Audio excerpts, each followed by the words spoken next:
leave. I have to fight for my king. Worse, I'll kill you. Then I'll kill them.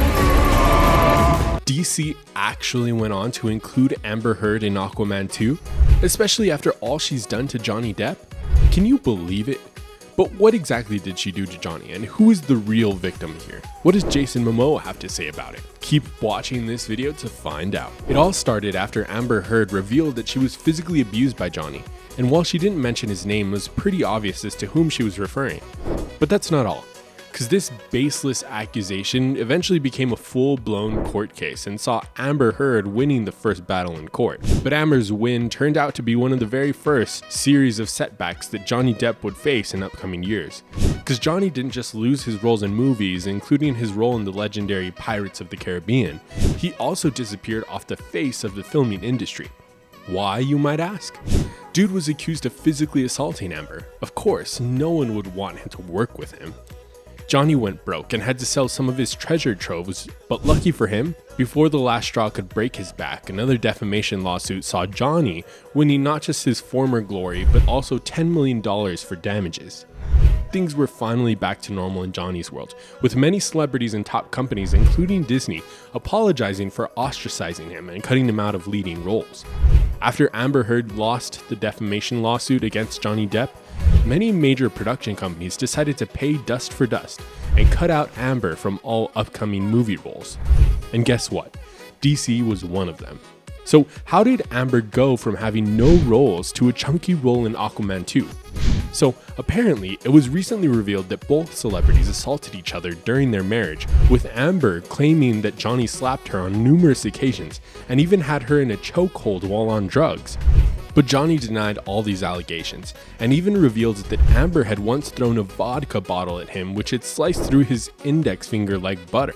Ouch. She threw the large bottle and it made contact and shattered everywhere. I honestly didn't feel the pain at first at all. I felt heat and I felt as if something were dripping down my hand, and then I looked down and realized that the tip of my finger had been severed. However, Jason Momoa and others over the years have garnered the opinion that Johnny committed more physical damage during the timeline of their relationship.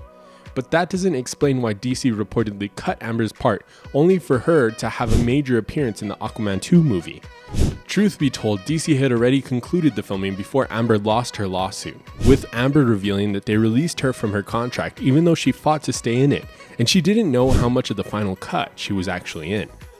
And things would have probably remained that way, until Jason Momoa butted in and appealed to DC on Amber Heard's behalf. Wait, what? He actually did that? Amber Heard and Jason Momoa have maintained a pretty close relationship over the years, and Momoa was of the opinion that she had not committed any of the crimes she had been accused of. But he's not the first one to express this opinion. People have recently had cause to revisit the Johnny Heard court case, and many think that Amber Heard deserves more flowers even though she received a meager sum of $2 million in damages. Amber believes that her court case will have a negative impact on other women in the entertainment industry who are being abused by their partners. She also believes that the only reason why Johnny Depp won the lawsuit was because he had a bigger fan base than she did. But if the two actors claimed that they were assaulted, then just who is the real victim? While Amber made a fair point, especially when she mentioned that Johnny Depp had a bigger fan base, Johnny's release of some voice recordings gave him the upper hand. In the voice recordings, Amber admitted to hitting Depp, mentioning that she didn't hit him across the face in a proper way, but that she'd only palmed his back like an angry friend would. She also admits that she didn't really know what the motion of her hand was, but she did not punch him. I didn't punch you, by the way. I'm sorry that I didn't hit you across the face in a proper slap, but I was hitting you. I was not punching you. Babe, you're not punched. And here's where things take on a darker twist. Amber Heard won $7 million in settlement from the first lawsuit, but she eventually did a press release and promised to equally donate her settlement to ACLU and the Children's Hospital of Los Angeles. But if Amber wasn't in it for the money, then why would she lie against Johnny?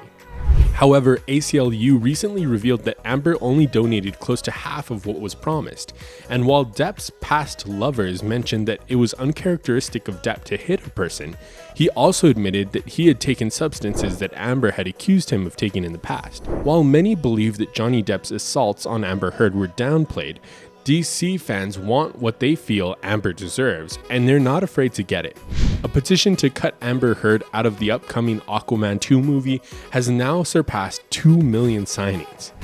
Will DC be forced to cut out Amber Heard if the petition reaches its required signing? And just who is the real victim? All will be revealed over time, but don't forget to click subscribe and ring the bell button for instant notifications on new videos. Also, click the like button if you enjoyed this video. Have a great day. Till next time. Bye.